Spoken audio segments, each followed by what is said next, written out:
Hello students, welcome back to my channel. कैसे हो आप सब? उम्मीद करती हूँ बेटा सभी अच्छे होंगे और अपना ख्याल भी रख रहे होंगे। तो बेटा जैसा कि मैंने आपको इस जो भी मैं ये सीरीज चला रही हूँ इंपॉर्टेंट डेज़ की, उसका मैंने जो सेकंड डे सेलिब्रेशन था उसके बारे में इंफॉर्मेशन दी थी। इस सीरीज़ के अकॉर्डिंग सेकंड डे था जो कि क्या था, वर्ल्ड ब्लड डोनर डे। इसके बारे में बेटा मैंने आपको पार्ट 1 में इन्फॉर्मेशन दी। अगर आपने नहीं देखी तो आप उसको देख सकते हो, आपको आई बटन पे भी मिल जाएगा उसका लिंक, ठीक है, और डिस्क्रिप्शन बॉक्स में भी मिल जाएगा। ओके, आई बटन बेटा यहाँ पर होता है, अगर कोई नया है तो उसको बता दूँ मैं, ठीक है। तो बेटा चलिए अब हम स्टार्ट करते हैं इससे आगे का। ओके, तो आज हम बात करेंगे बेटा why blood donation is important, benefits क्या हैं बेटा इसके, criteria to donate blood, okay, और कंडीशंस कि किन कंडीशंस में कोई ब्लड डोनेट नहीं कर सकता, ऑर्गेनाइजेशंस कौन सी हैं, तो ये सारी बातें हम इसमें बताएंगे। तो चलिए बिना किसी देरी के स्टार्ट करते हैं। Why blood donation is important, ठीक है बेटा। तो ये ब्लड डोनेशन इतना इम्पोर्टेंट क्यों है? इन टूडेज लाइफ मैनी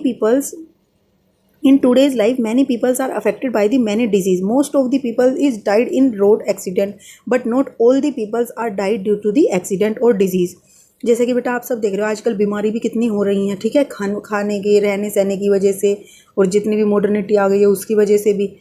और लेकिन कुछ क्या हो रहा है बेटा, जितनी ज़्यादा टेक्नोलॉजी आ चुकी है या जितने ज़्यादा हम एक तरह से मॉडर्न हो चुके हैं, हम ज़्यादा व्हीकल्स का यूज करने लगे, तो रोड पर भी आप देखते होंगे बहुत ज़्यादा एक्सीडेंट होने को मिलते हैं। उसकी वजह से जो उस टाइम पे डेथ्स होती हैं उनमें आधे कारण तो ये होता है कि उनके अंदर क्या हो जाती है, ब्लड की कमी हो जाती है, क्योंकि उनके शरीर में इंजरी हो जाती है जिसकी वजह से ब्लड जो है बाहर निकल जाता है, और फिर उसकी वजह से क्या होता है, ऑक्सीजन का फ्लो उनके पूरे शरीर में नहीं हो पाता, और जिसकी वजह से उनकी वहीं के वहीं पर मृत्यु हो जाती है।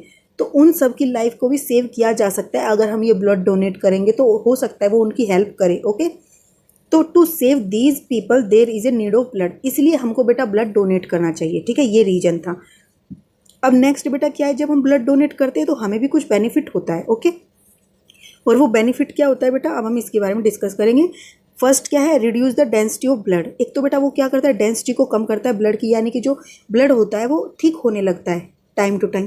तो जितना थिक होता जाएगा, जितना गाढ़ा होता जाएगा बेटा, उसमें ऑक्सीजन का या किसी भी प्रोडक्ट्स का फ्लो क्या होता है, जैसे ट्रैफिक ज़्यादा हो रहा है तो क्या होता है, स्पीड स्लो हो जाती है, ऐसे ही जो है ब्लड का फ्लो भी क्या हो जाएगा, स्लो हो जाएगा, ठीक है।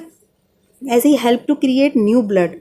और बेटा क्या होता है, ये जब हम ब्लड डोनेट करते हैं तो हमारे अंदर ब्लड क्या कमी होती है कुछ, तो वो क्या करते हैं, हमारा शरीर फिर से एक मतलब कि ब्लड को बनाने लगता है, और वापस से हमारे शरीर में जितना नीड होती है उतना ब्लड वो बना लेता है। 3 महीने के अंदर अंदर ये बना लेता है, ठीक है। नेक्स्ट क्या बेटा, reduce the risk of cancer. और बेटा इससे क्या होता है, कैंसर का रिस्क, बीमारी भी दूर होंगी अगर हमारे खून साफ होएगा, या मतलब कि इससे क्या होएगा। अब तुम एक ये देखो, रोड पर ज़्यादा ट्रैफिक हो तो उससे कितनी परेशानी होती है, लेकिन अगर रोड पर 1 या 2 ही हो व्हीकल्स वगैरह तो हम आसानी से जाते हैं ना। तो इसी तरीके से तुम ये लगा लो कि न्यू ब्लड होने की वजह से वो थिकनेस कम होती है, तो ब्लड का फ्लो भी क्या होता है, फास्ट होता है। ओके, नेक्स्ट है बेटा, help in keeping liver healthy, और ये लीवर को हेल्दी रखने में भी हेल्पफुल होता है। नेक्स्ट है बेटा, lower the risk of heart attack, और ये हार्ट अटैक के रिस्क को भी कम कर देता है। Help in reducing mental stress और बेटा ये मेंटल स्ट्रेस को या मेंटल लेवल पर जो स्ट्रेस लेते हैं हम उसमें उसको भी कम करने में हमारी काफ़ी हद तक हेल्प करता है। और लास्ट में बेटा इम्प्रूव फिजिकल हेल्थ। तो बेटा अब हमारे शरीर के अंदर सब कुछ काम तो किसके द्वारा होते हैं, ब्लड के कारण होते हैं। ब्लड ही हर जगह पर ऑक्सीजन लेकर जाता है, ब्लड ही हमारे न्यूट्रिएंट्स लेकर जाता है एक पार्ट से दूसरे पार्ट में शरीर के। तो जब यही ब्लड अगर अच्छा रहेगा, हेल्दी रहेगा, तो क्या होगा, हमारा शरीर फिट रहेगा, मेंटली भी हम फिट रहेंगे और फिजिकली भी फिट रहेंगे। ओके, तो ये ब्लड डोनर के लिए थे ये फ़ायदे जब हम डोनेट कर। अब बेटा क्राइटेरिया क्या है कि डोनेट कौन कौन कर सकता है, ये भी ज़रूरी है। तो बेटा ये according to ministry of health और गवर्नमेंट ऑफ इंडिया के द्वारा कुछ डिसाइड किए गए हैं क्राइटेरिया, जिनको उनको फॉलो करना पड़ता है। जो भी ऑर्गेनाइजेशन होती हैं जो ब्लड को मतलब लेती हैं जब तुम उनको डोनेट करते हो, तो डोनर मस्ट भी क्या होना चाहिए, फिट होना चाहिए और हेल्दी होना चाहिए, और should not be suffering from transmittable disease, और किसी भी तरीके की ट्रांसमिटेबल डिजीज़ उसमें नहीं होनी चाहिए कि वो एक से दूसरे को लग सके। Okay sorry. अब बेटा एज क्या है, एज होनी चाहिए 18 से 65 साल की उम्र के बीच का कोई भी होगा तो वो ब्लड को डोनेट कर सकता है। नेक्स्ट बेटा उसका वेट कितना होना चाहिए, कम से कम 50 kg तो होना चाहिए वेट। ओके, अब बेटा पल्स रेट कितना होना चाहिए, बिटवीन 50 एंड 100 विदाउट इरेगुलरिटीज़, ठीक है। तो पल्स रेट बेटा क्या होना चाहिए, 50 से 100 के बीच में होना चाहिए। पल्स रेट क्या होता है बेटा, जो हार्ट क्या नाम है, बीट्स होती हैं पर मिनट, वो क्या होती है, पल्स रेट, ठीक है। तो ये तुम्हारा साइंस से भी रिलेटेड है, तो तुम्हें उसके बारे में भी इन्फॉर्मेशन मिल सकती है, लेकिन मैं ज़्यादा डिटेल में बताऊंगी तो बेटा ये लेंदी हो जाएगी, फिर तुम्हारे लिए भी बोर हो जाएगी, ठीक है। इसके लिए मैं फिर कभी तुम्हें अलग से बता दूंगी, ओके। अब नेक्स्ट क्या बेटा, हीमोग्लोबिन। हीमोग्लोबिन लेवल कितना होना चाहिए, 12.5 ग्राम पर डेसीलीटर, तो इतना होना चाहिए कम से कम, ठीक है। और ये अलग अलग होता है, 14 अप टू 14 अप टू 15, ये मेल और फीमेल के अकॉर्डिंग अलग अलग होते हैं, ओके। लेकिन मिनिमम कितना होना चाहिए, 12.5 ब्लड डोनेट करने के लिए ग्राम पर डेसीलीटर, ओके। इससे तुम्हें यहाँ पर बेटा यूनिट भी याद करने में हेल्प हो जाएगी। अलग अलग मतलब कि टाइम पर तुम अलग अलग चीज़ें याद करोगे तो तुम्हें याद रहेंगी वो, क्योंकि तुम्हारी रिलेट हो जाएंगी किसी ना किसी चीज़ से। एक साथ करोगे तो सब भूल जाओगे। अब बेटा ब्लड प्रेशर कितना होना चाहिए, ये बेटा तुम्हारी दोनों तरीके की जो वो सिस्टम है ना, डायस्टोलिक और सिस्टोलिक, इन दोनों में बेटा क्या होता है, जिसके अंदर कॉन्ट्रैक्शन और रिलैक्सेशन होता है, उसमें बेटा तुम्हारा कितना होना चाहिए, 50 से 100 mmHg की, ठीक है। और ये जो सिस्टोलिक होती है बेटा वो कितनी होनी चाहिए, 100 से 180 mmHg की होनी चाहिए, ओके। और बॉडी टेम्परेचर बेटा कितना होना चाहिए, नॉर्मल होना चाहिए, और ओरल टेम्परेचर 37.5 डिग्री सेल्सियस तक होना चाहिए, okay. Time period between successive blood donation should be more than 3 months. और बेटा सक्सेसिव ब्लड डोनेशन का मतलब क्या है कि कोई लगातार ब्लड देना चाहता है तो उसके लिए भी उसको एक लेवल तक क्रॉस करना पड़ेगा, यानी कि उसको अगर जिसने आज किया तो आज से उसको मिनिमम 3 महीने से ज़्यादा डेज हो जाने चाहिए, तब वो ब्लड डोनेट कर सकता है दूसरी बार भी। तो इसी को बोलते हैं सक्सेसिव ब्लड डोनेशन, ओके। तो 3 मंथ्स का क्राइटेरिया भी कंप्लीट करना पड़ेगा। ये तो क्राइटेरियाज हो गए थे, ओके। अब बेटा बात आती है कि condition in which any person can not be eligible, यानी कि वो हेल्दी तो है बट फिर भी एलिजिबल नहीं हो पा रहा, क्यों, क्या रीज़न है उसके। तो इसके बेटा कुछ रीज़न ये हो सकते हैं। सबसे पहला क्या है, सफरिंग फ्रॉम एलमेंट, यानी कि किसी भी बीमारी से सफ़र कर रहा है, यानी कि कार्डियक अरेस्ट है उसको, हाइपरटेंशन है, ब्लड प्रेशर है, ठीक है, हाई या लो है उसका, कैंसर है, या फिर किडनी एलिमेंट्स है, यानी कि किडनी में कुछ प्रॉब्लम्स है, या फिर HIV पॉजिटिव है, और या फिर बेटा डायबिटिक पेशेंट है। तो अगर इन सब बीमारी से अगर कोई जूझ रहा है तो वो ये नहीं दे पा सकता, ओके। अब नेक्स्ट बेटा क्या है, अगर किसी ने ईयर या बॉडी पियर्सिंग और टैटू बनवाया है इन पास्ट 6 मंथ में, अगर 6 महीने पहले, जैसे आज ब्लड डोनेट कर रहा है तो उससे तुम 6 महीने पहले तक अगर तुमने कभी भी ब्लड को, मतलब ईयर तुमने देखा होगा कान को छिदवाते हैं, या फिर तुमने किसी की बॉडी पर भी देखा होगा कुछ ना कुछ फैशन के लिए पियर्सिंग कराते रहते हैं या फिर टैटू भी बनवाते हैं, तो अगर किसी ने ऐसा कराया तो 6 मंथ तक वो उसके बाद से ब्लड डोनेट नहीं कर सकता, ओके। ये इंटरेस्टिंग फैक्ट्स हैं जो तुम्हें भी पता होने चाहिए, ओके।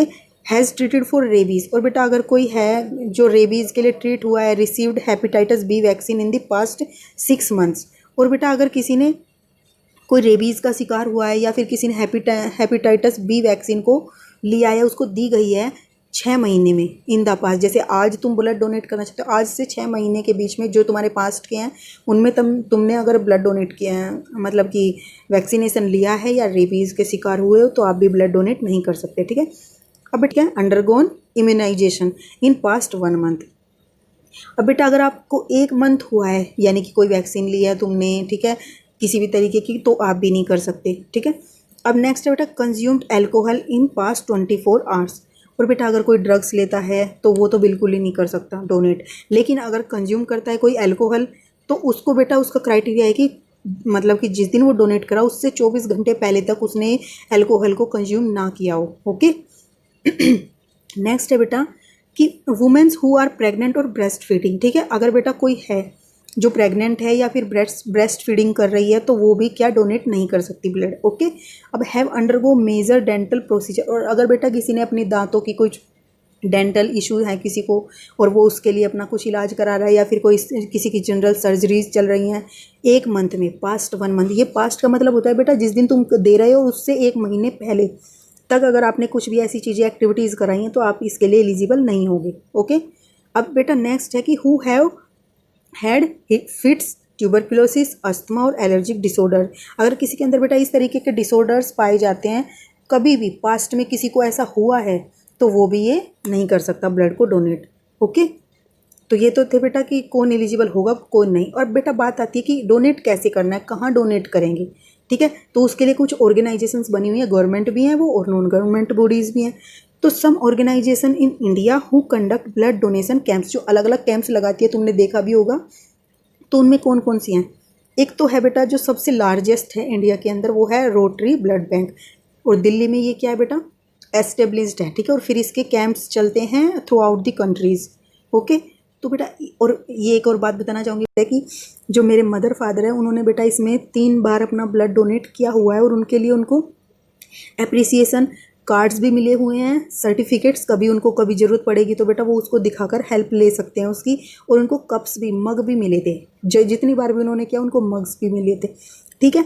और बेटा वो मतलब ब्लड डोनेट करने के टाइम पे तो वो देते ही हैं खाने पीने के लिए भी, और कुछ सर्टिफिकेट्स भी देते हैं, तो वो भी मिला था बेटा। तो ये भी एक अच्छी बात है, उनको देखकर खुशी होती है, और हमें भी एक मतलब कि एक ऐसा फील होता है या मोटिवेशन मिलती है कि हमें भी करना चाहिए। मैं भी आप सभी को कहूँगी बेटा कि आप सब भी करना, अच्छी चीज़ होती है, हमारी हेल्थ के लिए भी अच्छा है, ये दूसरों के लिए नहीं है बस। अब नेक्स्ट बेटा क्या है, इंडियन रेड क्रॉस सोसाइटी, ये भी दिल्ली से है बेटा, लेकिन ये कंडक्ट करती है मैनी सिटीज़ में। नेक्स्ट है blood connect foundation, largest youth, बेटा ये क्या थी, ये जो आईआईटी के स्टूडेंट्स थे ना उन्होंने ये चलाई थी, जो कि कॉलेजेस में डीयू हो गए या इन सभी में ब्लड बैंक्स लगाते हैं जो बच्चों का ब्लड को डोनेशन में हेल्प करते हैं, ओके। अब नेक्स्ट है बेटा, अजीब सा नाम है हिंदी में, खून ऑर्गेनाइजेशन, ये भी अक्रॉस इंडिया है।